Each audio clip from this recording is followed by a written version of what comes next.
Hello guys, welcome to YouTube channel Commerceshala. मैं हूं Dipesh sir. आज की इस वीडियो में हम दो चीजें पढ़ने वाले हैं। सबसे पहला है इन्वेस्टमेंट फ्लक्चुएशन रिजर्व, जैसा आपको स्क्रीन पे दिख रहा है। उसके बाद हम करेंगे एक मास्टर प्रॉब्लम, जो आज तक के एडमिशन ऑफ अ पार्टनर के जितने वीडियोस हैं सबकी एक समरी एक ही क्वेश्चन में आपको समझ में आ जाएगा आज तक हमने क्या सीखा है। तो पहले हम एक बार देखते हैं कि अब तक क्या पढ़ा है, वो पहले डिस्कस करके उसके बाद हम लोग आगे बढ़ेंगे। एडमिशन ऑफ अ पार्टनर में 3 पॉइंट थे, 3 पार्ट थे। Ratio, calculation, goodwill treatment, revaluation of assets and liabilities. तो पहले हमने रेशियो देखा, उसके कुछ 3-4 वीडियोस बनाए। गुडविल के हमने डिस्कस किया, उसके 3-4 वीडियोस थे। Revaluation of assets and liabilities, इसमें हमने पहले बेसिक सीखा, फिर उसके बाद में रिजर्व्स कैसे डिस्ट्रीब्यूट होते हैं, वो ओल्ड गुडविल कैसे डिस्ट्रीब्यूट होती है। तो ये सारे वीडियोस अब तक बनाए जा चुके हैं। किसी स्टूडेंट ने भी अगर कोई वीडियो मिस किया हो तो उसे देख लो, तुम्हारा एडमिशन ऑफ अ पार्टनर एकदम फैंटास्टिक हो जाएगा। ओके गाइस, तो एक भी क्वेश्चन तुम्हारा गलत नहीं होगा। उसके बाद हमने क्या क्या देखा, देखो एक बार हम और समरी देखते हैं। हाँ, एक चीज हमने देखा था रिजर्व के बाद में, वर्कमैन कॉम्पेंसेशन रिजर्व। ये एक one of the best question है समझने के लिए। ये वीडियो लास्ट वीडियो थी, डिस्क्रिप्शन में लिंक मिल जाएगा, वहां से भी देख सकते हो। अगर नहीं तो चैनल पे चले जाना, प्लेलिस्ट में आपको एडमिशन ऑफ अ पार्टनर में ये सब कुछ दिख जाएगा। ओके, इसके बाद मैंने एक क्वेश्चन होमवर्क दिया था, जिन बच्चों ने मुझे सॉल्व करके दिया वो बहुत बच्चों का सही भी था, कुछ कुछ स्टूडेंट्स का गलत था। तो जो गलत था वो मैंने करेक्शन कर दिया है। अगर आपने भी मुझे भेजा नहीं है तो प्लीज भेज दो, ताकि आपका भी कोई क्वेश्चन अगर गलत हो, कोई डाउट अगर हो आपको क्वेश्चन से रिलेटेड, तो वो मैं आपका सॉल्व कर दूंगा। उसके साथ ही साथ मैंने एक ग्रुप बनाया हुआ है टेलीग्राम पे, व्हाट्सएप पे, इंस्टाग्राम पे भी बने हुए हैं। तो सबके डिस्क्रिप्शन में आपको लिंक मिल जाएंगे, वहां से जाके जुड़ जाओ, ताकि आपको कोई भी अगर क्वेरी हो तो आप मुझसे डिस्कस करके अपनी क्वेरी को सॉल्व कर सकते हो। तो चलो एक बार स्टार्ट करते हैं। इन्वेस्टमेंट फ्लक्चुएशन रिजर्व, ये ऐसा पार्ट जो एक बार का क्वेश्चन में आप समझ सकते हो कि 8 मार्क के क्वेश्चन में आपको मिलेगा ही मिलेगा। ओके, मोस्टली टाइम्स मिलता है, और एक बार अगर ये कॉन्सेप्ट अच्छे से समझ लोगे तो कभी गलत नहीं जाएगा, बट स्टिल जब तक नहीं समझोगे थोड़ा सा डिफिकल्ट रहता है ये। ओके, देखो इन्वेस्टमेंट क्या होती है, पहले तो एसेट साइड में जो इन्वेस्टमेंट दिख रही है पहले उसको समझते हैं।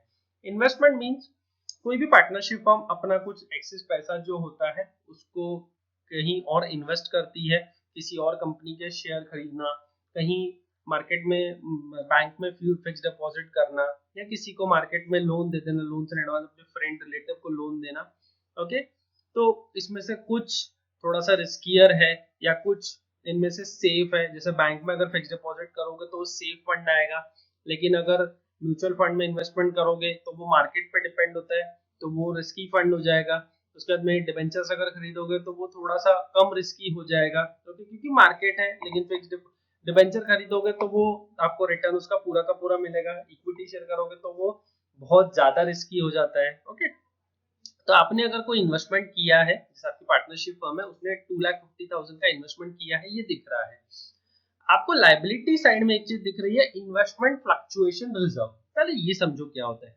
देखो पार्टनरशिप फर्म ने क्या किया, 2,50,000 रुपए इन्वेस्टमेंट किया। कहां पर इन्वेस्टमेंट किया, सपोज एक इक्विटी शेयर में इन्वेस्टमेंट कर दिया 2,50,000 रुपीज, और एक रिजर्व भी बना दिया 50,000 रुपीज का। क्यों बनाया ये रिजर्व, देखो अब हमने जो इन्वेस्टमेंट किया है ये रिस्की फंड में किया है। हमने ऐसा पैसा ऐसी जगह में पैसा लगाया जहां से हमको रिटर्न मिला तो बहुत अच्छा मिलेगा, लेकिन डूबने के चांसेस भी साथ ही साथ है। तो हम खुद को सेव करने के लिए रिजर्व बना देते हैं कि चलो यार, अगर सपोज ये पैसा डूब भी गया, ये 2,50,000 में से कुछ अगर डूब भी गया, तो हमारे पास रिजर्व है जिससे हम अपने आप को सेफ समझ सकेंगे कि चलो थोड़ा डूब भी गया लेकिन हमारे पास रिजर्व है, तो उतना ज्यादा हमारा लॉस नहीं होगा। ओके, उसके बाद में नीचे दिया हुआ है market value of investment as follows. तो जब इन्वेस्टमेंट किया था तो वो कॉस्ट प्राइस थी 2,50,000 की, रिजर्व बना के रखा है 50,000 रुपीज का। और एज ऑन डेट, जिस दिन कोई पार्टनर एडमिट हो रहा है, तो मैंने बताया था कि सारे एसेट्स और सारी लाइबिलिटीज को मार्केट वैल्यू पे रिवैल्यू करना पड़ता है। ओके, मार्केट प्राइस चेक करनी पड़ती है कि सारे एसेट्स एंड लाइबिलिटीज की वैल्यू क्या है। ओके, तो ये market value as on date. सबसे पहला केस मैं केसी वाइज कराऊंगा, तो हम लोग देखेंगे कि इसका इफेक्ट कहां कहां जाएगा। तो सबसे पहले हम देखते हैं केस वन। केस वन का सॉल्यूशन, केस वन का सॉल्यूशन।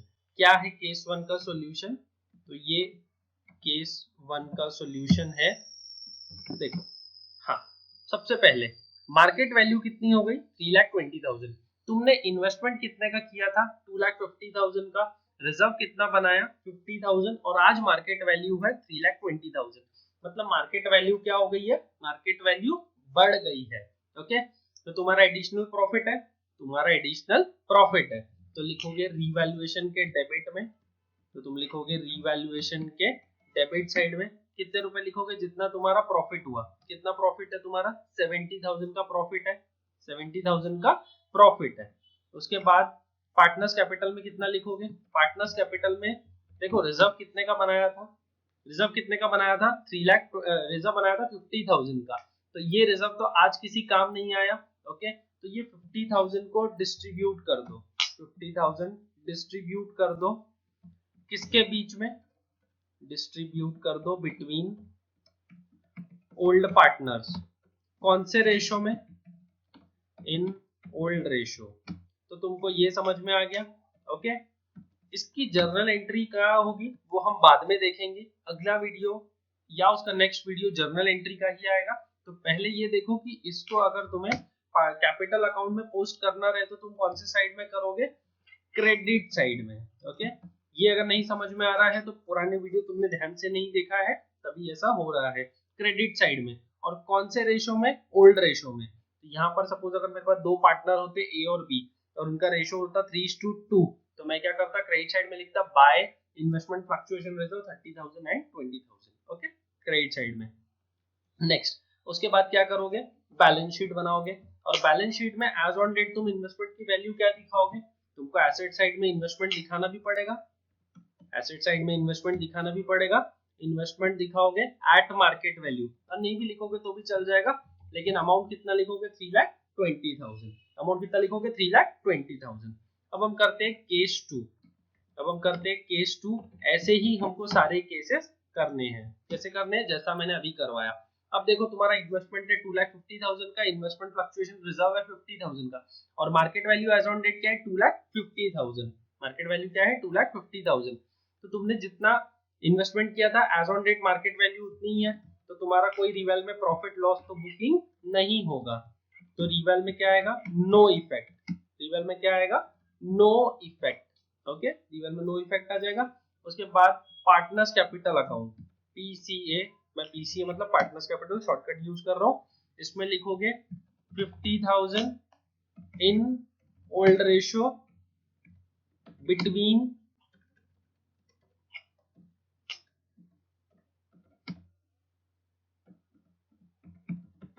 Old partners. सेम ऊपर वाला जैसा। ओके, उसके बाद बैलेंस शीट। बैलेंस शीट में क्या लिखोगे? कितना मार्केट वैल्यू है आज? कितना मार्केट वैल्यू है? 2,50,000। तो लिखोगे rupees 2,50,000। Okay, next third case. अब थर्ड केस तुम थोड़ा सा सोचना। देखो, जितना तुम सोचोगे उतना तुम्हारे लिए अच्छा होगा, क्योंकि मैं तो तुम्हें बता दूंगा, लेकिन स्पून फीडिंग ज्यादा बेटर नहीं होती है। तुम जितना खुद से सोचोगे that is best for you. Okay, next market value हो गई 2,20,000।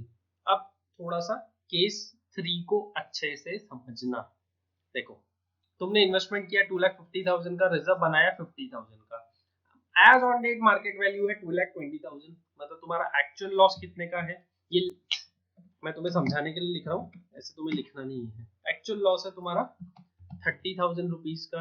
Okay, and you have reserves. तो रिजर्व्स कितने रुपए के हैं? Reserve of rupees 50,000। तुमने बोला था कि हमें 50,000 का लॉस मे भी हो सकता है, लेकिन तुम एक्चुअल लॉस कितने का हुआ? 30,000 का। तुम क्या करोगे?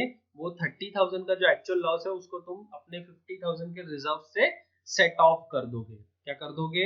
30,000 का जो एक्चुअल लॉस है उसको तुम अपने 50,000 के रिजर्व से सेट ऑफ कर दोगे। तुमने रिजर्व बनाया ही इसलिए था कि मे बी अगर कभी लॉस हुआ तो इस रिजर्व से हम सेट ऑफ कर देंगे। ओके, तो रिवेल में कुछ नहीं आएगा। हाँ, रिवेल में कुछ नहीं आएगा क्योंकि तुम्हारा जो लॉस है वो सेट ऑफ हो चुका है। तो रिवेल में नो एंट्री, रिवेल में कुछ नहीं आएगा। उसके बाद पार्टनर्स कैपिटल अकाउंट में मैं कुछ नहीं लिख रहा हूँ, इसका मतलब कुछ भी इफेक्ट नहीं आएंगे। ओके, पार्टनर्स कैपिटल में अकाउंट में कितना आएगा, देखो रिजर्व बनाया था 50,000 का, लेकिन एडजस्ट कितना हो गया उसमें से 30,000 रुपीज, तो बाकी का जो 20,000 है in old ratio, in old ratio between old partners, between old partners. Okay, next balance sheet में कितना आएगा बताओ, बैलेंस शीट में कितना आएगा रुपीज, जितना एक्चुअल मार्केट वैल्यू है वही लिखना पड़ता है हर केस में, तुम जैसा देख रहे हो। नेक्स्ट केस 4, अब मैं थोड़ा सा स्पीड लेता हूँ क्योंकि अब तुमको समझने लगा है।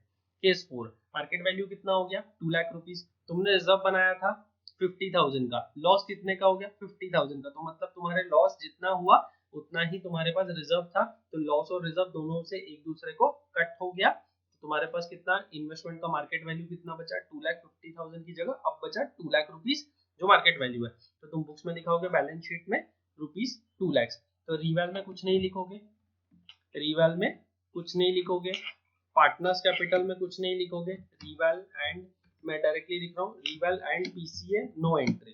Okay, reval and PCA no entry, यहाँ भी मैं रिवैल में लिख देता हूँ नो एंट्री, तो तुमको कंफ्यूजन होगा कि शायद सब लिखना भूल गए। Okay, next balance sheet, balance sheet में कितना लिखोगे, जितना तुम्हारा एक्चुअल मार्केट वैल्यू है उतना लिखना पड़ेगा, तो कितना रुपए एक्चुअल मार्केट वैल्यू है 2 लाख रुपए।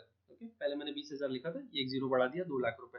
ओके, अब एक बार केस 5 पहले पढ़ लेते हैं क्योंकि हमको स्क्रीन पे दिख नहीं रहा है। ओके, देखो केस 5 क्या बोला है रुपीज 1 लाख, तो तुमने रिजर्व कितने का बनाया था 2,50,000 था, रिजर्व बनाया था 50,000, इन्वेस्टमेंट किया था 2,50,000 का, और as on date market value है 1 लाख रुपीज। मैं केस 5 की बात कर रहा हूँ। ओके, अच्छे से सुनना, ध्यान से सुनना। Actual loss is 1,50,000 and you have reserve of 50,000। Actual loss कितने का है, एक्चुअल लॉस कितने का हुआ 1,50,000 एंड रिजर्व कितने का है 50,000, तो तुम्हारा रिजर्व कम था, लॉस तुम्हारा ज्यादा हो गया, तो अब तुम्हारा जो एडिशनल लॉस है वो तुम लिखोगे अपने रिवैल्यूएशन अकाउंट के डेबिट साइड में, कितने रुपए लिखोगे 1,50,000 रुपीज, 1,50,000 रुपीज, और उसके बाद partners capital account, partners capital account में कितने रुपए लिखोगे, तुम्हारे पास जो रिजर्व बचा हुआ है वो तुमको डिस्ट्रीब्यूट करना पड़ेगा, अरे भाई कुछ रिजर्व तो बचा ही नहीं ना, तो क्या डिस्ट्रीब्यूट करोगे, तो यहाँ पे लिखोगे no entry. And balance sheet में मार्केट वैल्यू लिखना है, क्या है एसेट की मार्केट वैल्यू, मतलब इन्वेस्टमेंट की मार्केट वैल्यू क्या है 1 लाख रुपए। ओके, तो ये 1 लाख रुपए तुमको लिखना है। नेक्स्ट केस 6 नील, अब तुम केस 6 बताओ कैसा होगा, बताओ कैसा होगा केस 6, सोचो जल्दी फटाफट। हाँ एग्जैक्टली सबसे पहले रिवल में कितना आएगा, रिवल में कितना आएगा, तुम्हारा लॉस बताओ कितने का है, पूरा 2,50,000 तुम्हारा लॉस हो चुका, मतलब जीरो वैल्यू हो चुकी है आज तुम्हारे शेयर्स की। ओके, कंपनी डूब गई, खत्म हो गई, तुम्हारा एक्चुअल लॉस कितने का है 2,50,000 का, रिजर्व कितने का था 50,000 का, तो रिवल में डेबिट करोगे, रिवल में डेबिट करोगे 2 लाख रुपीज। अच्छा यहाँ मैंने 1,50,000 के बाजू में डेबिट नहीं लिखा तो तुमको कंफ्यूजन ना हो, इसलिए मैं तुमको डेबिट यहाँ पे लिख के दे रहा हूँ। ओके, यहाँ भी मैं लिख देता हूँ ब्रैकेट में करके, ये तुमको डेबिट साइड में लिखना है, ये तुमने लिख लिया, हाँ इसको कॉपी कर लेना बाद में। नेक्स्ट पार्टनर्स कैपिटल अकाउंट में कितना रिजर्व तुम्हारे पास बैलेंस है, कितना रिजर्व बैलेंस है, सर कुछ तो रिजर्व बैलेंस ही नहीं है, तो क्या लिखोगे नो एंट्री। बैलेंस शीट में देखो मार्केट वैल्यू कितनी है, जितनी मार्केट वैल्यू उतनी लिखो, तो मार्केट वैल्यू कितनी है नील, तो क्या लिखोगे इन्वेस्टमेंट के सामने नील लिखो, या फिर कुछ मत लिखो तो भी चलेगा। ओके, नहीं लिखोगे तो ज्यादा बेटर है। Okay, next last no adjustment is given, no adjustment is given, तो या तो देखो ये केस 2 हो सकता है, या तो ये केस 6 हो सकता है, या तो ये केस 2 हो सकता है, या तो ये केस 6 हो सकता है। मैं बोल रहा हूँ कि नो एडजस्टमेंट का मतलब या तो मार्केट वैल्यू 2,50,000 है, या तो मार्केट वैल्यू जीरो हो चुकी है, तो तुम क्या प्रेफर कर रहे हो, क्या है मार्केट वैल्यू जीरो हो चुकी है या फिर 2,50,000 है, बताओ जल्दी क्या हो सकता है 2,50,000 या फिर जीरो, जल्दी जल्दी सोच के बताओ 2,50,000 या फिर जीरो, जल्दी फटाफट। कुछ लोग बोल रहे हैं केस 2, कुछ लोग बोल रहे हैं केस 6, क्या बोल रहे हो जल्दी बताओ फटाफट, चलो मैं लिखता हूँ तुम्हारे लिए, case 7 same as case same as case क्या लिखूं, चलो बोलो बोलो जल्दी बोलो फटाफट, जल्दी बोलो क्या लिखूं, 2 या फिर 6, जल्दी बोलो। केस 2, ओके केस 2 है। तो मार्केट वैल्यू आज वही है जो तुम्हारी 2,50,000 तुम्हारी इन्वेस्टमेंट डेट पे जो वैल्यू थी, आज वही तुम्हारे एसेट की मार्केट वैल्यू है। ओके गाइस, तो चलो अब हम लोग कहाँ चलेंगे, अपने एक इम्पॉर्टेंट क्वेश्चन की तरफ चलेंगे। पहले उसको हम पढ़ेंगे, बहुत ही प्यारा सा क्वेश्चन मैंने मास्टर प्रॉब्लम के नाम से तुम्हारे लिए बनाया हुआ है, अच्छे से पढ़ना। अगर तुम चाहते हो कि तुम्हारा एडमिशन ऑफ अ पार्टनर का जो एक अच्छा वाला क्वेश्चन तुम्हें अच्छे से समझ में आए, तो उसको पूरा ध्यान से देखना। थोड़ा सा टाइम लग सकता है, वीडियो बड़ी हो सकती है, मुझे नहीं पता मेरी वीडियो अभी कितनी बड़ी होने वाली है, मैं कितना उसको डिटेल में कराऊंगा, लेकिन मेरा पूरा मानने कि मैं तुमको पूरा डिटेल में करा के दूं। ओके, अब क्वेश्चन एकदम ध्यान से अच्छे से, 7 करोड़ का क्वेश्चन। चलो, अमित, अनिल एंड सुनील, मेरे मुंह से भी अमिताभ निकल रहा है। Anil and Sunil are partner sharing profits and losses in the ratio of 3:2। ये तुम्हारे काम का है, पुराने पार्टनर, पुराना ratio. They admit Charan as a new partner, Charan as a new partner, ये भी तुम्हारे काम का है। Anil gives 1/3 of his share while Sunil gives 1/10 from his share to Charan। भाई यहाँ पर देखो, तुमको सबसे पहले तो अगर रेशियो आता है तो ये क्वेश्चन तुम कर पाओगे, तुमको पहले तो रेशियो आना चाहिए। ओके, उसके बाद तो दोनों पार्टनर ने दिया है, अनिल ने और सुनील ने दिया है। ओके, अनिल और सुनील ने दिया है, तो ये तुम्हारा काम का पार्ट है। ओके, रेशियो कैलकुलेशन में काम आएगा, तो तुम्हारा सैक्रिफाइसिंग रेशियो भी इसी से निकल जाएगा। अनिल की लाइबिलिटी साइड में आ जाओ, अनिल की कैपिटल दी है, सुनील की कैपिटल दी है 32,600 and 40,400। WCR workman compensation reserve last video में जैसे पढ़ाया था वो दिया हुआ है 2,000। इन्वेस्टमेंट फ्लक्चुएशन रिजर्व अभी ऊपर पढ़ा के दिया 1,000। एम्प्लॉय प्रोविडेंट फंड, एम्प्लॉय का पैसा तुम्हारे पास जमा पड़ा है तो ये तो जमा पड़े रहेगा, अगर एम्प्लॉय को देने बोला तो दे देना, नहीं तो ये एम्प्लॉय का पैसा है, पार्टनर अपने घर लेके नहीं जा सकते। Provision for bad and doubtful debts, okay 1,000 rupees का दिया हुआ है। Land and building 6,000, investment 5,000, market price 4,500। ऊपर मैं तुमको मार्केट प्राइस अलग से लिख के दिया था ना, ऊपर तुमको मार्केट प्राइस अलग से लिख के दिया था, यहाँ तुमको ब्रैकेट में लिख के दिया है मार्केट प्राइस। तो थोड़ा सोचना वीडियो को पॉज करके कि ये कौन सा केस हो सकता है। Debtor 30,000, stock 10,000, bank 27,000, balance sheet tally हो रही है 78,000 पे। चरण is a new partner, Charan bring 30,000 as his capital. His share of goodwill is determined as rupees 18,000. He bring only 60% of his share. तो 18,000 का 60% कितना होता है, एक बार निकालो ना कितना होता है। 18,000 उसको लाना चाहिए था, वो 60% लाया, मतलब 10,800 लाया, 7,200 वो नहीं लाया। London building was found to be undervalued by 10,000. Stock is to be overvalued by 7,000. Provision for bad and doubtful debts is made equal to 5% of the debtor. Okay, चलो अच्छा क्वेश्चन है, मेरे को तो बहुत पसंद आ रहा क्वेश्चन, तुमको पता नहीं सॉल्व करते करते कैसा लगेगा, लेकिन एक चीज ध्यान रखना, क्वेश्चन अगर ऐसे वाले क्वेश्चन करोगे ना, तो तुम्हारे सामने जब एग्जाम में छोटे छोटे क्वेश्चन आएंगे ना, चिल्लर एकदम, तुमको लगेगा क्या हुआ क्वेश्चन आया था भाई, क्या मजा आ गया क्वेश्चन करते समय। लेकिन अगर तुम स्टार्टिंग से बहुत लो लेवल के क्वेश्चन करके जाओगे और तुमको अगर बाद में थोड़ा सा हाई लेवल क्वेश्चन मिल गया ना, तो तुम्हारे वहीं पे पसीने आने लगेंगे और हवा निकलने लगेगी तुम्हारी हर तरफ से। ठीक है, चलो तो देखते हैं। सबसे पहले हम क्या निकालेंगे, सबसे पहले हम निकालेंगे new profit sharing ratio. New profit sharing ratio कौन कौन पार्टनर है, ASC, अनिल, सुनील और चरण। अनिल, सुनील और चरण, दो तीन लोग थे, अनिल और सुनील पहले दो थे पार्टनर, और अभी चरण आया है। देखो अनिल का न्यू PSR निकालना है, पहले देखो इसका ओल्ड रेशियो क्या था, 3/5। अनिल का रेशियो क्या था, 3/5।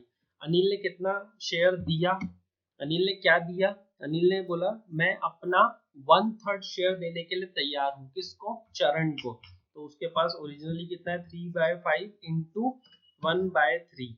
ओके, तो ये किस में से माइनस करोगे, 3/5 माइनस कितना हो जाएगा, 3 1 जा 3 डिवाइडेड बाय 5 3 जा 15। 3/5 माइनस 3/15। ओके, तो अब तुम्हारा न्यू रेशियो कितना आ जाएगा, एक बार न्यू रेशियो निकालो कितना आ जाएगा, डिनोमिनेटर कॉमन करके 15 15 कर दो।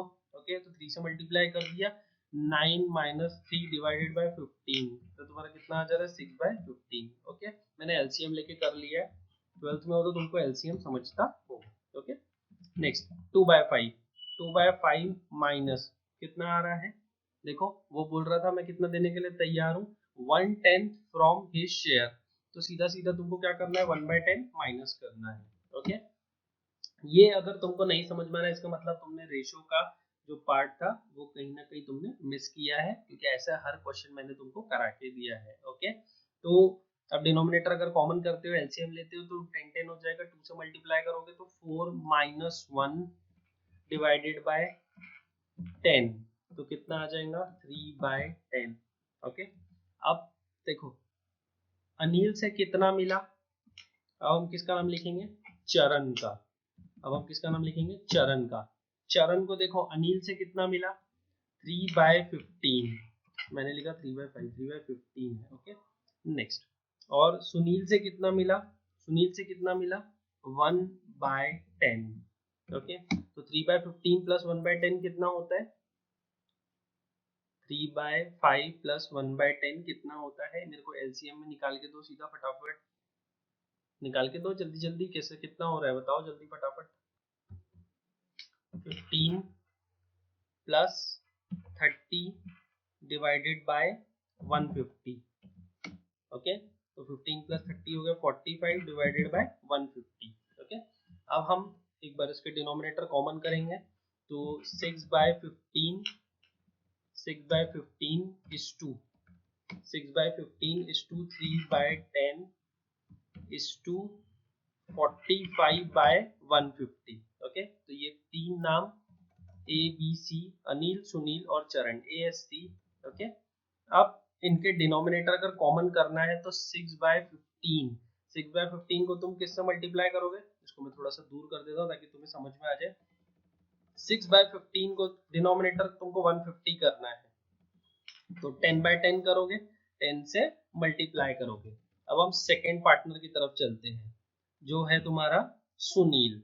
ओके, तो यहाँ पर है तुम्हारा 3/10, यहाँ पर है तुम्हारा 3/10, और 3/10 अगर है तुमको डिनोमिनेटर करना है, कितना करना है 150, तो किससे मल्टीप्लाई करोगे 15 से, और थर्ड पार्टनर का तो ऑलरेडी 150 डिनोमिनेटर है। देखो ये मैं तुमको तीन पार्टनर के करवा के बताया है, कैसे कैसे डिनोमिनेटर इनके मैंने 150 तक के लाए हैं। ओके, तो अब 6 10 60 डिवाइडेड बाय 150, उसके बाद नेक्स्ट 315, मतलब ये होगा तुम्हारा 45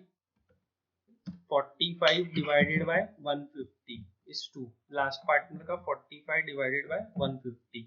ओके, अब डिनोमिनेटर का सबके कॉमन है तो हम डिनोमिनेटर को डायरेक्टली हटा देते हैं यहाँ से, तो फिर कोई फर्क नहीं पड़ेगा।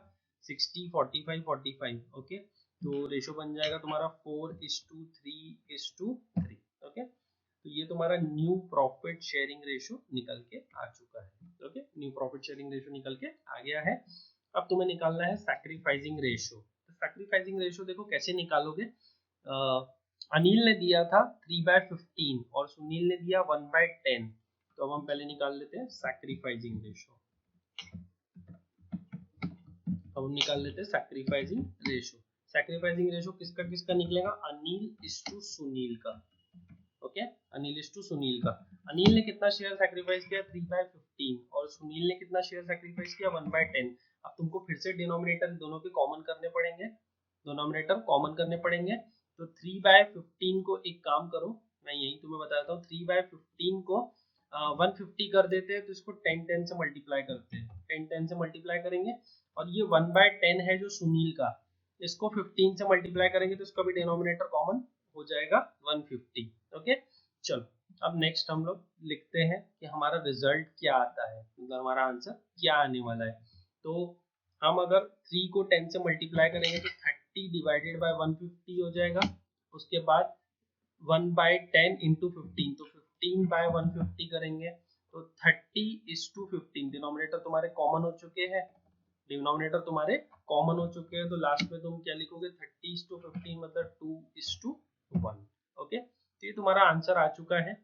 मैं इसे भी एक बार थोड़ा सा बड़े लेटर्स में कर देता हूँ ताकि तुम्हें समझ में आ जाए। ओके, चलो, तो अब तक हमने क्या क्या निकाला, देखो हमने निकाला न्यू रेशो और सैक्रिफाइसिंग रेशो, न्यू रेशो और सैक्रिफाइसिंग रेशो। चलो नेक्स्ट, अब हमें क्वेश्चन को स्टार्ट करना है। सबसे पहले हम लिखेंगे बाय बैलेंस ब्रॉट डाउन। हाँ, एक चीज जो मैंने तुमको बोला था वो मैं खुद भी भूल गया आज। लैंडन बिल्डिंग और स्टॉक को तुम्हें हाईलाइट करके रखना पड़ेगा। लैंडन बिल्डिंग को हाईलाइट कर दो, स्टॉक को हाईलाइट कर दो, और उसके अलावा एक और था, किस पे एडजस्टमेंट था, हाँ वो डेटर्स पे भी एक एडजस्टमेंट था, तो हम उसको भी हाईलाइट करके रखेंगे। चलो सबसे पहले स्टार्ट करते हैं लेफ्ट साइड से, बाय बैलेंस बीडी। वो भी मैंने आप लोगों को पहले ऑलरेडी बता चुका हूँ कि कैसे आपको क्वेश्चन को स्टार्टिंग करनी है। 32,600, 40,400। ओके, मैंने लास्ट कॉलम में लिख दिया, तो ये आ जाएगा तुम्हारा इस कॉलम में 40,400। उसके बाद वर्कमैन कॉम्पेंसेशन रिजर्व 2,000 था, लेकिन यहाँ पर क्लेम तुम्हारे पास कितने का है? नीचे देखो, कुछ क्लेम दिख रहा है क्या? नहीं, एडजस्टमेंट में कोई क्लेम नहीं है, तो सीधा सीधा पूरा का पूरा WCR क्या करोगे तुम? बांट दोगे। इसके बीच में ओल्ड पार्टनर्स, और कौन से रेशो में? ओल्ड रेशो में 3:2 था, तो तुम लिखोगे 1200 और 800, 1200 और 800। हाँ, इन्वेस्टमेंट फ्लक्चुएशन रिजर्व, तो एक बार इन्वेस्टमेंट देखते हैं। 5,000 की थी, ये देखो इन्वेस्टमेंट 5,000 की थी, मार्केट वैल्यू 5,500 रुपए से कम हो गया, तो हमारे पास रिजर्व कितने का है? रिजर्व कितने का है? 1,000 का, तो तुम उसको पहले एडजस्ट कर दो। 1,000 में से 500 तुम्हारा डिडक्ट हो गया, बाकी बचा बाय IFR, कितना हो जाएगा? 300 रुपए, और 200 रुपए तुमने जो डिस्ट्रीब्यूट कर दिया। ओके, उसके बाद यहाँ पर साथ ही साथ इन्वेस्टमेंट लिख दो, वरना भूल जाओगे। आज मार्केट वैल्यू उसकी कितनी है? 4,500। ओके, ये लिख दो।